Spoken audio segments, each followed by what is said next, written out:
Bonjour à tous et bienvenue sur la chaîne ChessMe.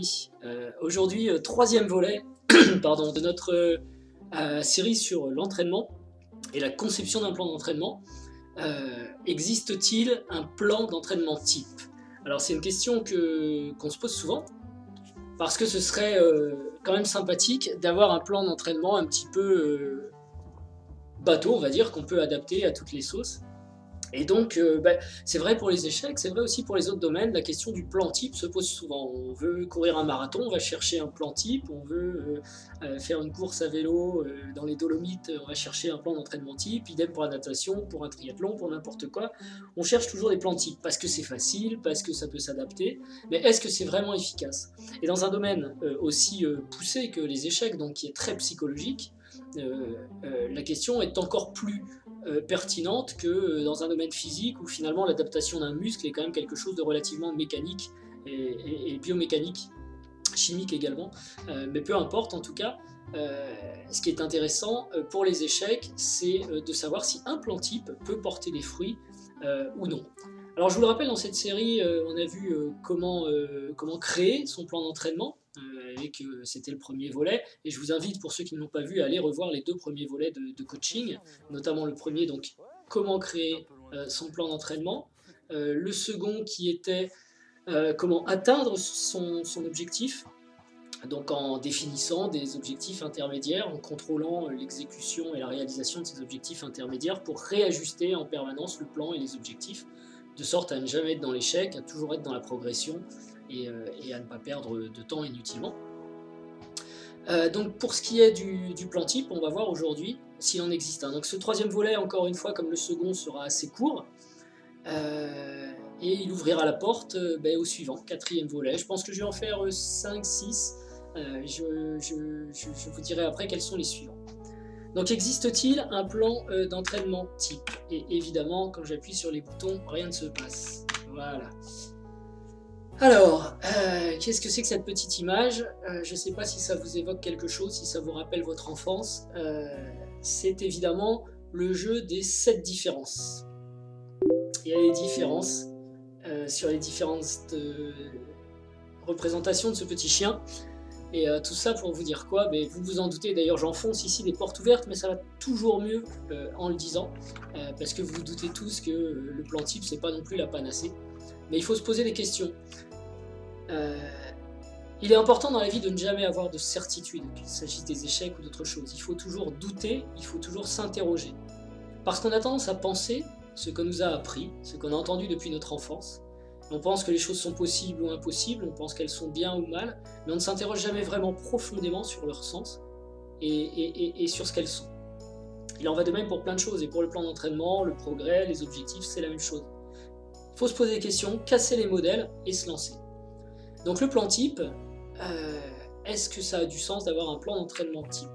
Alors je vous pose les questions suivantes. La première, c'est sommes-nous identiques? Est-ce que nous avons tous les mêmes capacités intellectuelles? Est-ce que nous avons tous les mêmes ressources en termes de temps, vous vous souvenez, d'acquis, etc. Non, certains vont partir de très bas, d'autres de très haut. Nous sommes tous différents. Et en plus, nous avons tous des facultés d'assimilation différentes. Nous avons tous une histoire différente. Nous sommes marqués, nous avons des sensibilités différentes qui font que la même histoire racontée à deux personnes ne sera pas perçue et assimilée de la même façon. Nous ne sommes pas identiques. Deuxième question.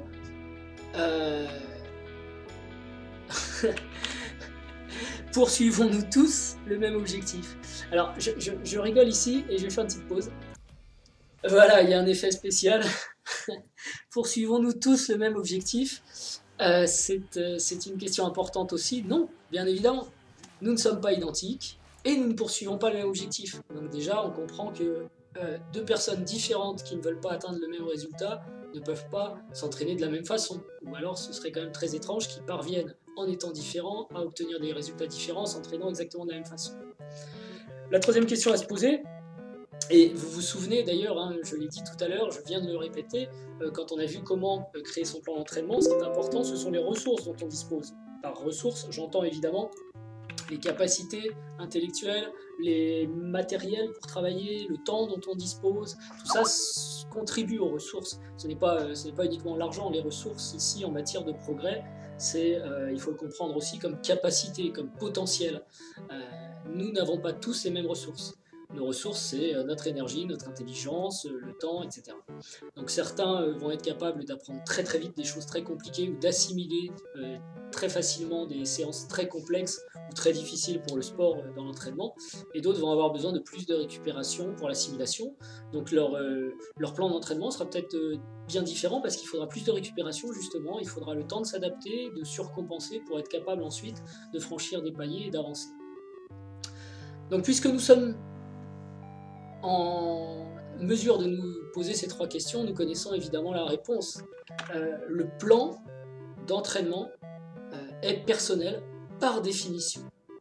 Le plan doit être personnel parce que toutes les composantes de nos projets nous sont propres. Je ne sais pas si vous vous souvenez tout à l'heure, mais enfin, ou du premier volet, mais les composantes du projet, c'est l'objectif, les ressources, les étapes, le temps, etc. Le sens, la motivation, tout ça c'est propre à chacun, donc ce n'est pas commun. Donc le plan doit être personnel parce que les composantes de nos projets nous sont propres. Il doit être également personnel parce que nous comprenons les adaptations que nous apportons à notre plan. Dans le volet numéro 2 sur le coaching, nous avons vu que sans cesse nous contrôlons notre plan et nous devons l'adapter en fonction des réalisations. Donc nos objectifs intermédiaires sont révisés en fonction de leur atteinte ou non, et le plan lui-même est adapté en fonction des points faibles qui apparaissent et des points forts qui apparaissent aussi. Donc on rééquilibre le plan en fonction de ces 2 composantes. Donc le plan est personnel parce que toutes les composantes du projet nous sont propres, parce que nous comprenons les adaptations que nous apportons, alors que sur un plan générique, évidemment, on ne comprendra rien et on ne pourra pas apporter de modifications parce qu'on ne saura même pas pourquoi telle séance est placée à tel moment dans le plan. Et du coup, quand on fait son plan soi-même, évidemment, on se trompe parce qu'on n'est pas professionnel, mais on apprend en avançant. Et c'est très simple, il suffit de voir quelles sont les méthodes qui nous font progresser, quelles sont celles qui nous font perdre du temps. Et on s'en rend assez vite compte quand on a des objectifs intermédiaires. Donc, parce que nous comprenons les adaptations que nous apportons à notre plan ne peut être par définition que personnel. Et enfin,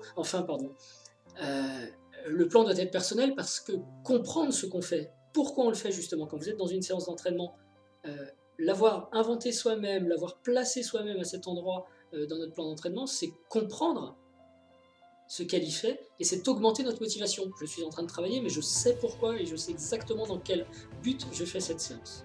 Donc le plan est personnel, parce que le projet nous est propre, parce que nous comprenons les adaptations que nous apportons, et parce que comprendre ce qu'on fait, c'est augmenter la motivation. Et je vous rappelle, le but d'un plan, c'est aussi de maintenir la motivation dans le temps, puisqu'atteindre des objectifs, c'est très difficile, c'est très très long, ça demande énormément d'énergie. La motivation est la clé. Il y a beaucoup de gens qui abandonnent en cours de route un plan.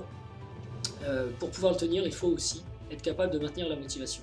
Et avec un plan qu'on n'a pas créé soi-même, qu'on a beaucoup de mal à suivre et qui n'apporte pas les résultats escomptés, il y a de fortes chances que la motivation s'effondre et que le travail s'arrête, l'objectif ne soit jamais atteint. Voilà, c'était notre troisième volet sur le coaching et la construction d'un plan. La fois suivante, nous verrons les méthodes pour bien s'entraîner. Quelles sont les méthodes pour bien s'entraîner, sachant que là encore, il n'y a pas de méthode type, mais par contre, il y a des règles, tout de même, qui sont liées à l'adaptation cognitive. Et donc, nous verrons ces méthodes pour bien s'entraîner avant de voir quelques séances type que chacun peut évidemment agencer à sa guise. Je vous souhaite une bonne soirée parce qu'il est tard et je vous dis à très bientôt et merci pour votre fidélité. Au revoir.